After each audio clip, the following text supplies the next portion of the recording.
Good morning. Welcome to B&W. My name's Owen, and what brings you into our showroom today? I'm thinking of switching to an EV to my next car, and don't know what model to go for. Understand completely. It's a difficult choice, but it's a great time to be making that kind of choice. The options of EVs are growing all the time now, so there's a lot out there for you to select from and pick the best one. Cool. You're in the right place for some advice as well. We can certainly help you out. Great. How should I address you? Kevin. Kevin, nice to meet you, Kevin. Nice to meet you. So, Kevin, just tell me a little bit about what's made you decide to go for an EV now. Well, costs probably the first thing. Yeah. If I replace my current car with a similar model, it looks like the purchasing and the running costs they're just increased significantly, and I'm told that if I go for an EV car, at least the running costs will be reduced. So.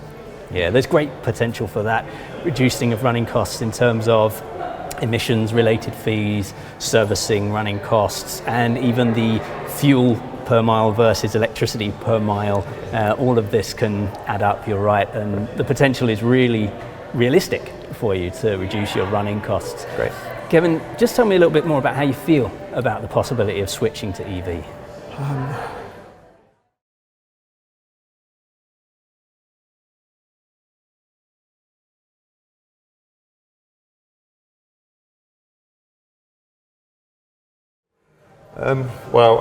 I'm a bit cautious, to be honest. I mean, half of me is really excited about modernising my car and experiencing all this new tech, but the other part of me is a bit nervous, if I'm honest. I've heard of these stories about the range not being as big as what's been advertised, and finding charging points being a problem sometimes. So.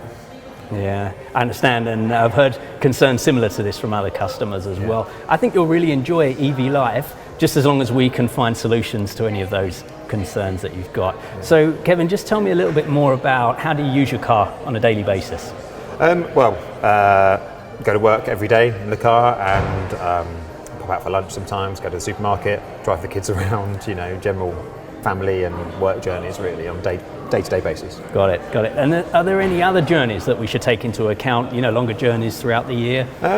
Some. I guess twice a year we probably go and see family, which is a fairly long journey. That's about 500 kilometre round trip, but they've got a charging facility so we can park and charge at theirs. And that's okay. That sounds good. Yeah. That sounds good. So what about the busiest day? Roughly what would be your maximum kilometres on a really hectic day for you guys? Probably about 100k on a day-to-day. Yeah.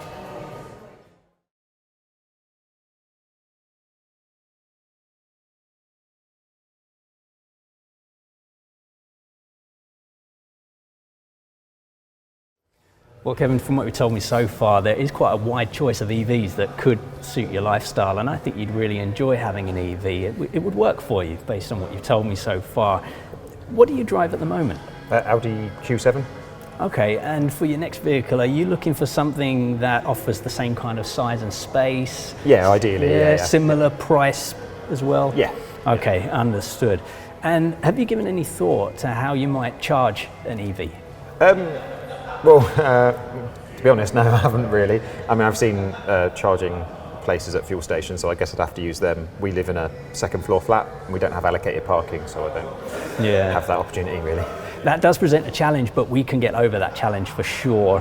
And public charging is the fastest way to charge, so those chargers you've seen on the road will fill the battery the quickest. Okay. That's for sure. Yeah. What about charging at work? Is there a possibility there perhaps? I have seen people use their EVs charging at work, so yeah, that's possible, yeah, probably.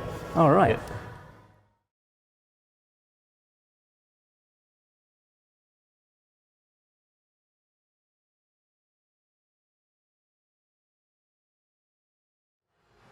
Well, Kevin, I think this actually could be the ideal model for you. It's the iX xDrive 40. It's a beautiful car. It's got a really high level of luxury, and also we include service packages which will really improve the running costs over the years that you own the vehicle. How does that sound? Great. What's the electric driving range? So the range on this one is up to 425 kilometres. How does that sound? Great. Yeah. Good. I think it would fit for your daily needs, certainly. Yeah. You wouldn't empty it all the time, so you'd really be topping up the charge rather than having to fully charge it regularly. And how long does it take to fully charge the battery? Well, Kevin, you mentioned when you visit your family, they've got a charging wall box. Yeah. That would be able to charge the car in about 10 hours. Okay. So that's a realistic overnight charge. The charging stations you've seen out on the road will be much faster. They could charge this battery in approximately 2 hours, sometimes even as quickly as less than an hour, depending on the power output of that charger. And also, of course, how low is your battery? If there's less to charge up, it takes quicker to get to the top, of course. So yeah, there's a couple of things for us to look at in detail. To find those public charging stations, you just can use your app that we can set you up, and also the navigation in the car. You don't have to work it out for yourself. Oh, great. And that makes it really easy as well.